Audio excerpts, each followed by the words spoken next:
Commodore 128 power supply. Where is it? Check this video out. So this is my Commodore 128 power supply. I've got fresh aluminum full wrapped around this fuse because I cannot find a fuse for this. And I'm going to plug in here, and I'm going to test to see if it works. If it blows up, let's press the button here. Stand back.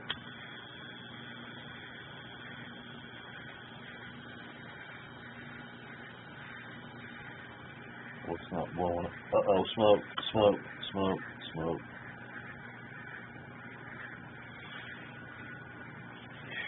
Yeah. Turned off.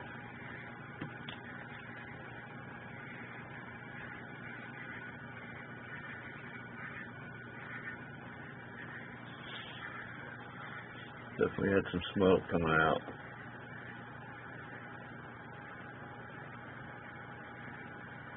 So that's not good. So something definitely is wrong with this power supply. Okay. So it did not survive the smoke test. I'll have to give that some thought. Commodore 16 computer. Here's an update. I did receive a replacement for the PLA chip, which I looked up, and apparently it's like a glue chip that is used to like combine. It's like to glue everything together, actually, in the computer. That's what I ordered and received it. Put it in the machine, thinking that would hopefully fix it. It did not.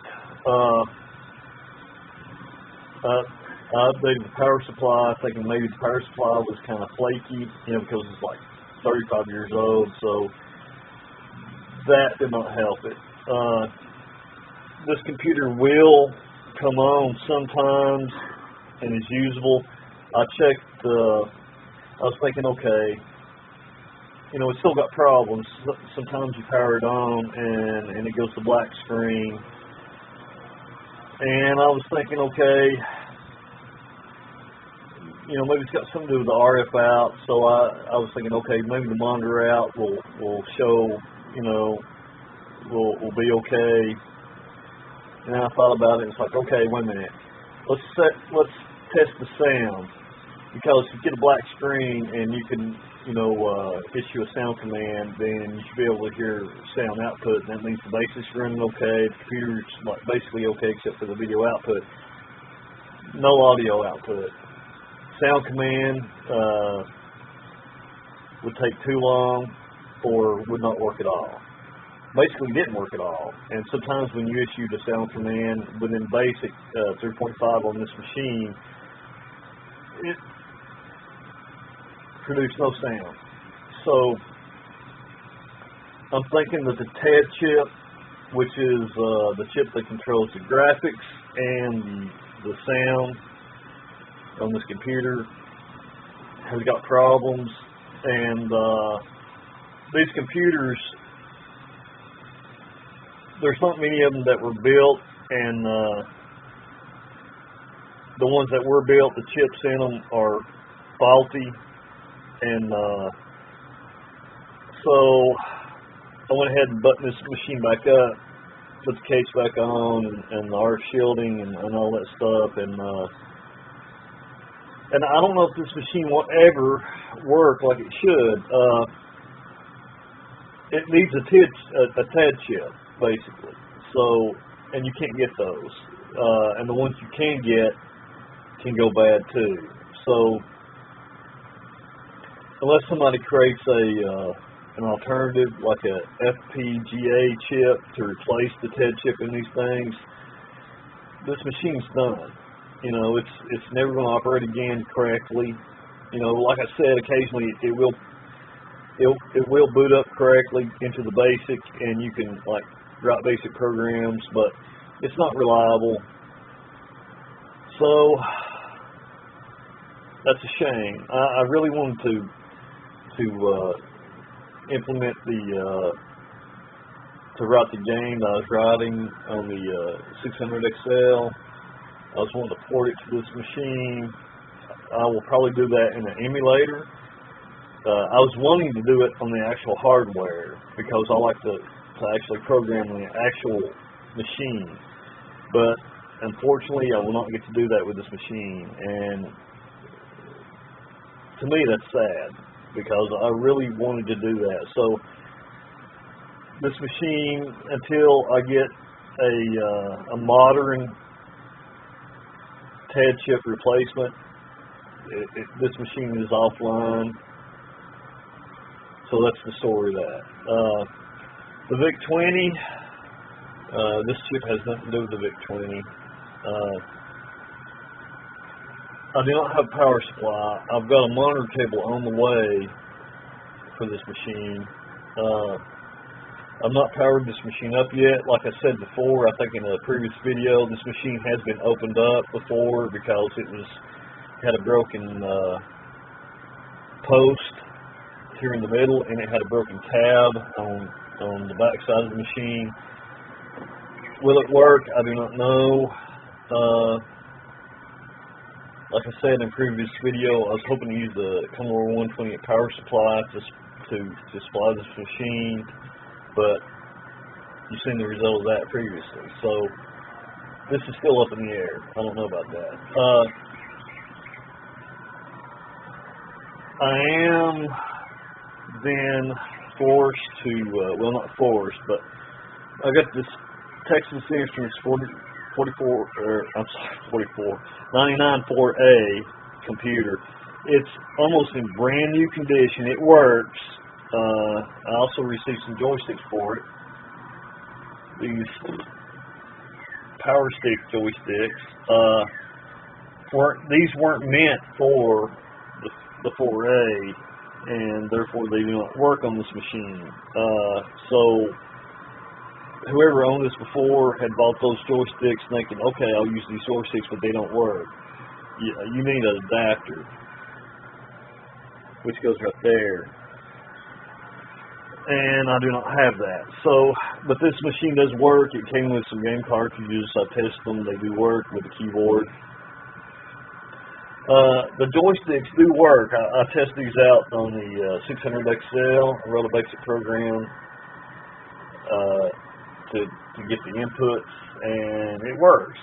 Even the fire buttons work. And even though it's got two fire buttons, really it's just one fire button. You know, it's basically left and right-handed. But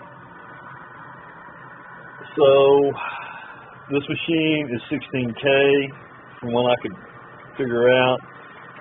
It's got the standard TI basic on it. I'm going to try to figure out how to write my RPG game that I'm writing on the 600 XL, and I'm using the actual hardware. I do not want to write it in the emulator. I want to write it on the actual hardware. That's why I got these machines. That's the whole point of this, is that I want to write this game on the original hardware. So the Commodore 16, I will write that in an emulator. I hate to do that, but no choice. The VIC-20, that's on hold. I have no idea yet because I still need a power supply, so I got to figure that out. I did create some more maps for the 600 XL game I'm working on. I'll show that in a later video. So I want to continue working on that on this machine, and then I will port it to this machine, writing on the actual hardware. I love the keyboard.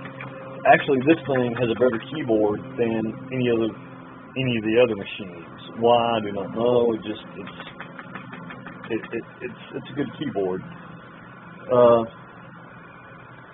So that's a quick update, and I'll talk to you guys later.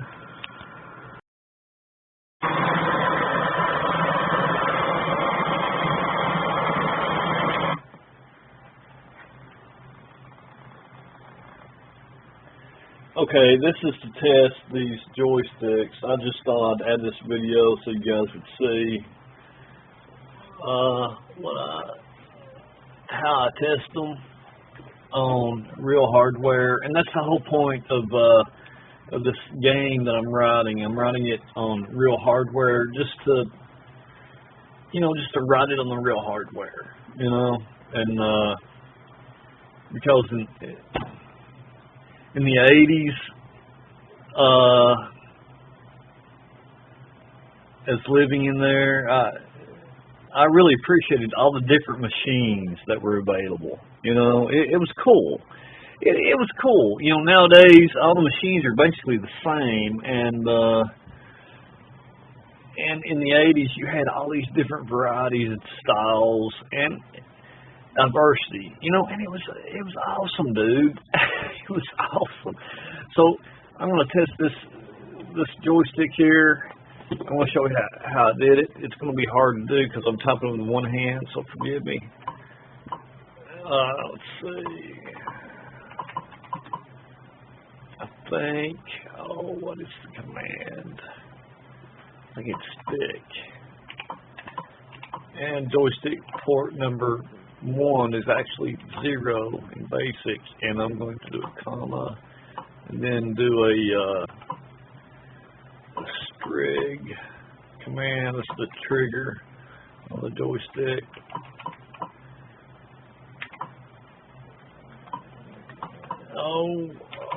One-handed. Remember, I'm doing this one-handed, so you got to forgive me. And it's on the real hardware, so there's the power light. Okay. It's real hardware, I'd rather do it on real hardware, just because I'm nostalgic that way. That's just the way I am. Press return. Where's right there? Okay. All right. So in an open position, it's currently 15 on the joystick, and you press different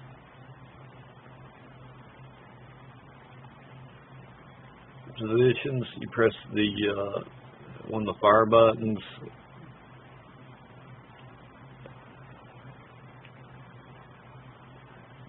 So that's testing the joystick out in different directions.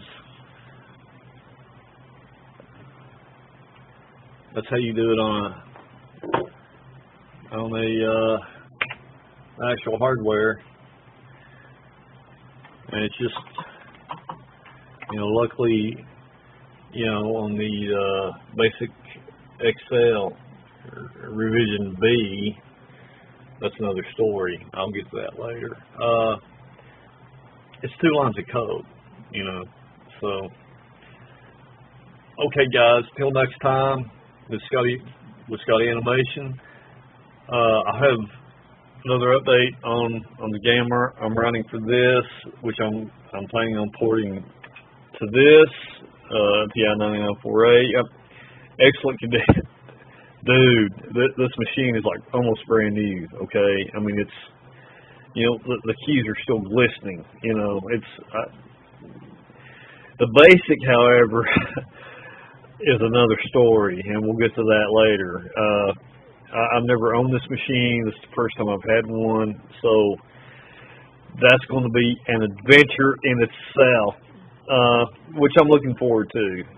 So, and when I port it to this, I will have to use the emulator because this machine, like I said before, it's not reliable.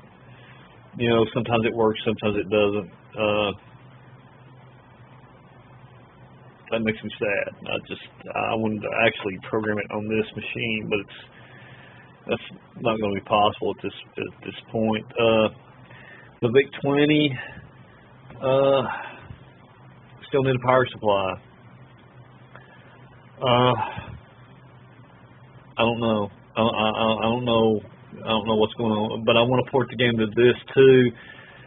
I do not want to. I still have hope for this machine. I hope it runs when I get the power supply and the video cable. I hope it works, so I can actually, you know, program it on the actual hardware. I'm hoping.